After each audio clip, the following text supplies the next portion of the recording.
Hello and welcome to a very special episode of Shift Heads.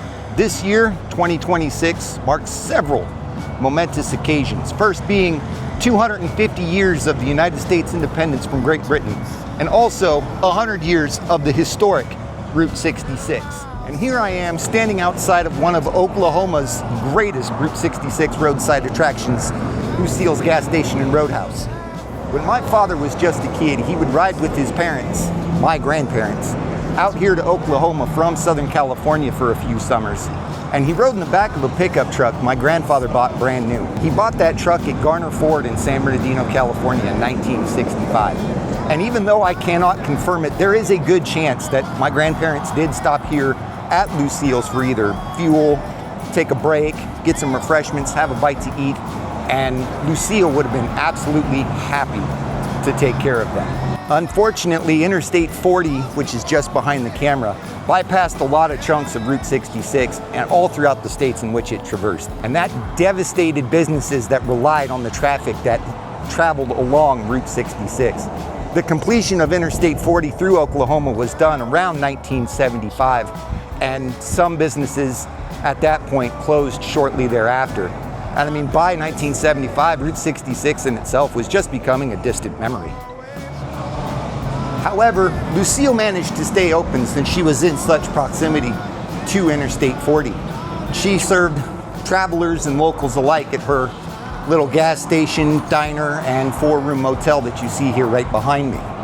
Her compassion and willingness to help out those who were down on her luck earned her the nickname the Mother of the Mother Road. And that's a very well-deserved title. Lucille served people from 1941 all the way up until her death in the year 2000. That's incredible. If you haven't heard Lucille's story, I definitely suggest you take the time to check it out. She was an absolutely amazing woman. Although now, since Lucille is no longer with us and neither are my grandparents, and her gas station has just become a tourist stop to take pictures with these cool, iconic gas pumps and the motel back there, there is one thing that remains that has a tie to Route 66, Interstate 40, Lucille, and my grandparents, and my dad, and me. It's that pickup truck. No, not that one. My grandfather wouldn't be caught dead buying a GM product. You kidding me? It was definitely not that Chevy pickup back there. No, it's that one.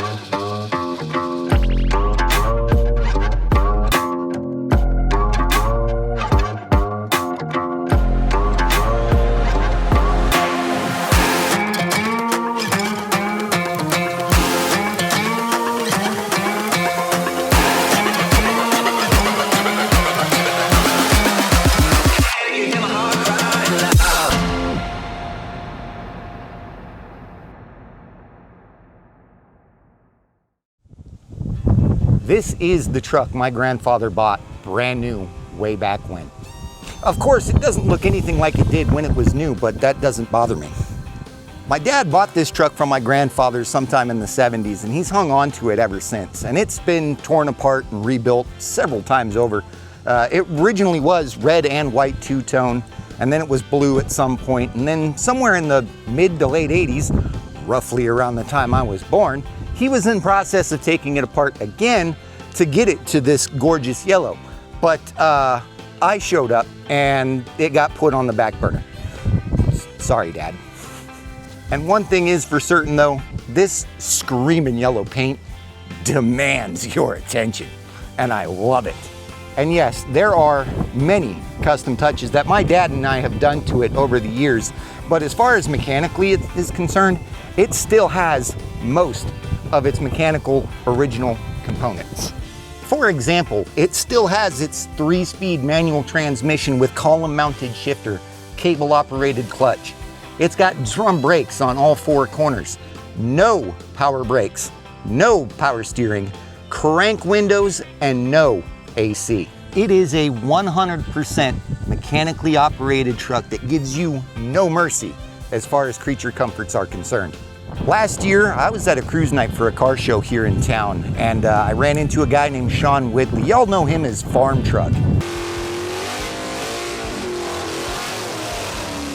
And he came over to take a look at this thing, and I was talking him through all of the features, or lack thereof, of this truck with all of the drum brakes, no power assist, no nothing.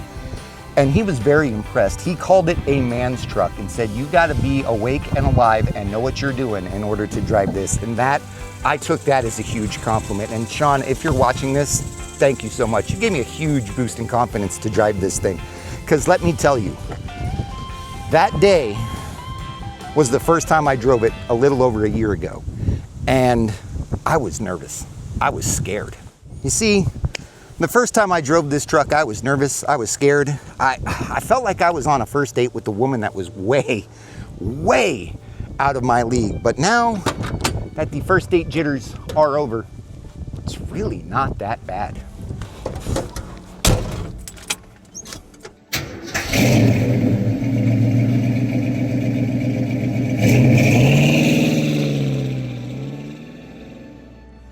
But I know now exactly what it was that scared me to drive this thing. Why I was so terrified, why I was so nervous. It's because of the memories this truck carries. A lot of you, or some of you, will know about my white Ford Explorer that I had that unfortunately got destroyed by an Oklahoma windstorm one evening. I was absolutely devastated when I lost that truck because I had so many memories with that one. You know, I had good times, bad times, so much love with that truck, and it was gone in a matter of seconds. And if something were to have happened to this while I was behind the wheel of it, I would have never been able to live with myself. Because you see, I had 29 years of memories with my Ford Explorer. My dad has 61 years of memories with this. 61 years of good times. 61 years of hard times.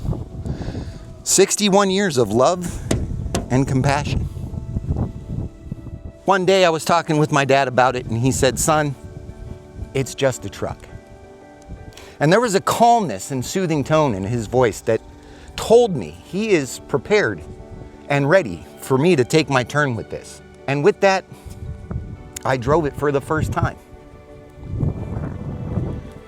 And I didn't just take the keys to it. I took hold of a proverbial torch, disguised as a Father's Day present from my dad. A gift I'm gonna remember for the rest of my life. So this truck has been living in my dad's garage for as long as I've been alive. And lately, I've been going over there and taking the keys to it and bringing it out for a weekend just to show it off to people, enjoy it, clean it up a bit, give it some love. And then when I'm done with it for the weekend, I bring it on home, back to my dad's house, put it in the garage where it sits and waits for me for the next time to bring her out. But this weekend is different because this weekend, she's coming home with me. Bye.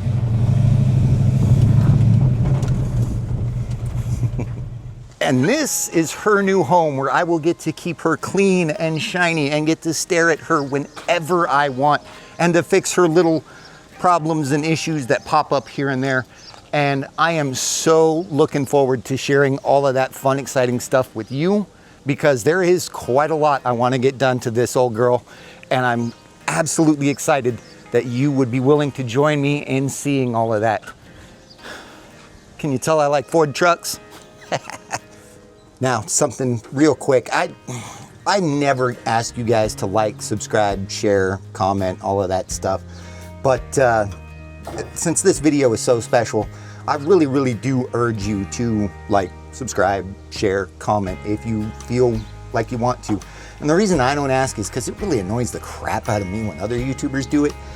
But I'd see that they get numbers. And unfortunately, I am in between jobs right now, so I'm trying to get this built up into something that could be a little bit more meaningful for me. So if you could do that for me, I would greatly appreciate it. And you know what? I genuinely appreciate you for watching this entire video up until this point. Thank you, thank you, thank you so much for watching. We'll see you next time.